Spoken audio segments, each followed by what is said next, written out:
आजकल की जनरेशन में सी सेक्शन के केसेस बढ़ गए हैं। जिसको पूछो उसने सी सेक्शन ही करवाया होता है, और कभी कभी तो बिना कोई इमरजेंसी के या बिना कोई मेडिकल कंडीशन के भी सी सेक्शन करवा लेते हैं, सिर्फ और सिर्फ उसको दर्द सहन ना करना पड़े।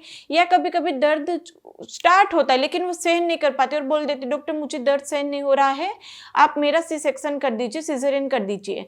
तो यहाँ पर हम बताएंगे कि आपको दर्द भी सहन ना करना पड़े और सी सेक्शन भी ना करना पड़े, तो क्या पॉसिबल है? जी हाँ, अभी पेनलेस डिलीवरी यानी कि एपिड्यूरल डिलीवरी पॉसिबल है, जिसके चलते आपकी डिलीवरी नॉर्मल होगी लेकिन आपको दर्द भी सहन नहीं करना पड़ेगा। तो दूसरा क्वेश्चन अब यहाँ पर ये आएगा कि ऐसे कैसे पॉसिबल है, लेबर पेन बिना दर्द के कैसे पॉसिबल होगा, और यदि वहां पर पेन ही बंद हो जाएगा तो बच्चा नीचे पुश कैसे होगा, बच्चा बाहर कैसे निकलेगा। यदि पेन नहीं होगा तो वहां पर बच्चे को जो नीचे धकेलने की प्रोसेस है वो भी ढीली पड़ जाएगी और वहां पर बच्चा बाहर ही नहीं आ पाएगा। तो और यदि हम वहां पर पेनलेस डिलीवरी के लिए जाते हैं, इंजेक्शन लेते हैं, तो उससे तो बच्चे को कोई नुकसान नहीं होगा, बच्चे को वहां पर धड़कन कम पड़ जाएगी या बच्चे का वहां पर हार्ट बीट कम हो जाएगी, ये एक मान्यता है। तो ऐसा कुछ तो नहीं होगा ना। और वहां पर यदि हम पेनलेस डिलीवरी के लिए जाते हैं तो पेनलेस डिलीवरी में पुश कैसे करेंगे, हमारा तो कोई रोल ही नहीं होगा, एक्टिव रोल नहीं होगा, और हम पुश नहीं करेंगे तो बच्चा नीचे कैसे आएगा। तो ये बहुत सारे क्वेश्चन है जिसके लिए हमारे वहां पर कमेंट्स आती रहती है, हमें लोग पूछते हैं, तो सोचा डिटेल वीडियो बना लेते हैं। पेनलेस डिलीवरी सेफ है, पेनलेस डिलीवरी आपके अंदर आपको या बच्चे को कोई नुकसान नहीं पहुंचाता है, और या बिना पुश किए भी नॉर्मल डिलीवरी पॉसिबल है।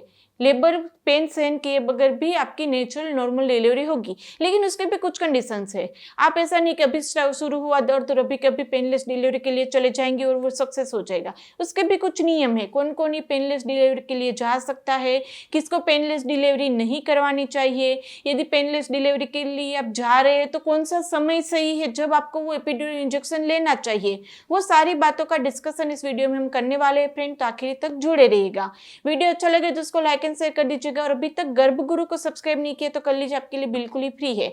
तो चलिए शुरू करते हैं। एपिड्यूरल डिलीवरी या फिर एपिड्यूरल इंजेक्शन या फिर पेनलेस डिलीवरी क्या होती है, और आप इसको यदि करवाना चाहते हैं तो आपको किस तरह से प्रोसेस करना चाहिए। अब ये एपिड्यूरल एनेस्थीसिया यानी कि पेनलेस डिलीवरी के लिए आपको क्या प्रोसीजर होती है, किस तरह से वो करते हैं। देखो, वहां पर आपकी रीढ़ की हड्डी यानी कि एपिड्यूरल स्पेस में इंजेक्शन दिया जाता है, और वहां पर प्लास्टिक का कैथेटर रख देते हैं, जिस कैथेटर के अंदर से नियंत्रित मात्रा में थोड़ी थोड़ी समय पे थोड़ी थोड़ी दवाइयां पुश करते रहते हैं। अब वो दवाई क्या काम करेगी, वो आपके कमर का हिस्सा और आपके पैर के हिस्से को सुन्न कर देगी। और वो दवाई का दूसरा काम क्या होता है, वो पेन जो होता है वो पेन तो चालू ही रहेगा, जो कॉन्ट्रैक्शन आते हैं वो कॉन्ट्रैक्शन जो पेन है वो तो आते ही रहेंगे, लेकिन जो दर्द का संदेशा पहुंचता है दिमाग तक वो नहीं पहुंच पाएगा और आपको दर्द फील नहीं होगा। इस तरह से पूरी की पूरी प्रोसीजर होती है। लेकिन अभी आप उसको जैसे ही दर्द शुरू हुआ आप ले लेंगे तो वहां पर कुछ भी फायदा ही नहीं। उसको लेने का समय कौन सा है, वो मेन है जब आपका 4 या 5 सेंटीमीटर तक का डायलेशन हो जाता है। सर्वाइकल डायलेटेशन 10 सेंटीमीटर तक पहुंचे उसके बाद जाके नॉर्मल डिलीवरी होती है, बच्चा बाहर आता है। जब 4 या 5 सेंटीमीटर तक चला जाता है डायलेटेशन सर्विक्स का, तब जाके आप ये एपिड्यूरल इंजेक्शन ले सकते, तब तक आप उसको नहीं ले सकते। दूसरा क्या ध्यान में रखना होता है, यदि वहाँ पर आपको ऑलरेडी हाई बीपी की दिक्कत है या हाई शुगर की दिक्कत है तो आप ये नहीं ले सकते हैं। आप इसके ऊपर नहीं जा सकते तो आपको सीजर कराना पड़ेगा या फिर पेन सहन करना पड़ेगा। दूसरा क्वेश्चन ये होता है कि क्या बिना पुश किए भी बच्चा बाहर आ जाएगा, पुश कैसे करेंगे, बच्चा कैसे बाहर आएगा। तो देखो, जो वहाँ पर पेनलेस एक बार आपने इंजेक्शन ले लिया, फिर कॉन्ट्रैक्शन आते रहते जिससे सर्विक्स का डायलेटेशन भी होगा, बच्चा नीचे भी आएगा, लेकिन एक टाइम के बाद आपको वो इंजेक्शन देना बंद कर देंगे। जब आपका 9 सेंटीमीटर तक का डायलेटेशन हो जाएगा तब आपको इंजेक्शन देना बंद कर देंगे। उसके बाद के जो पेन्स होते हैं, आखिरी टाइम के जो पेन्स होते हैं वो आपको सहन करने पड़ेंगे, तब आप पुश भी करेंगे, आपको फील भी होगा और बच्चा आप खुद ही बाहर निकालेंगे। उसके बाद जाके वहां पर डिलीवरी होगी। तो आखिरी समय में जो दवाई डालते अंदर वो नहीं डालेंगे, एक्टिव फेज में लेबर को ले जाएंगे और वहां पर लेबर होगा। तो आखिरी समय के जो लास्ट के जो पेन्स होते हैं वो आपको सहन करने पड़ेंगे यहाँ पर। दूसरा, वहाँ पर कौन कौन से लोग हैं जो ये नहीं ले सकते।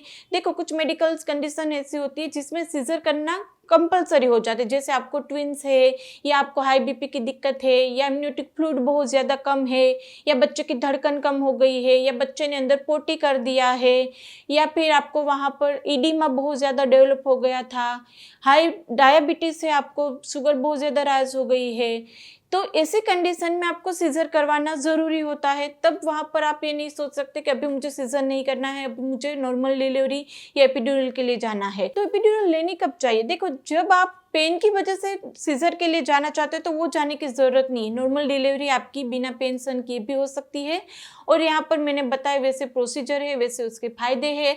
आपको या बच्चे को कोई नुकसान नहीं होगा, और आखिरी टाइम का पेन थोड़ा सा सहन करना पड़ेगा, बाकी का पेनलेस आपकी डिलीवरी हो जाएगी। और कभी कभी लास्ट में क्या होता है कि वहाँ पर बहुत ज़्यादा डायलेटेशन नहीं होता है, तो फोर्सेप की मदद से भी डिलीवरी कर देते हैं। तो इस तरह से आप वहाँ पर पेनलेस डिलीवरी के लिए जा सकते हैं, और इससे कोई साइड इफेक्ट नहीं है। यदि इसमें से कुछ क्वेरी है, कुछ कंफ्यूजन है, तो आप हमें कमेंट बॉक्स में पूछ ही सकते हैं, या फिर आप हमें इंस्टाग्राम पे भी फॉलो कर सकते हैं। वहाँ पे Q&A लाइव सेशंस होते रहते, जल्दी से आंसर मिल जाएंगे। तो वीडियो को लाइक कर दीजिएगा, शेयर कर दीजिएगा, और अभी तक सब्सक्राइब नहीं किया है तो सब्सक्राइब कर लीजिए। गर्भगृह आपके लिए बिल्कुल ही फ्री है। तो चलो फ्रेंड, फिर से मिलेंगे नए वीडियोस के साथ। तब तक के लिए stay healthy, stay happy, bye.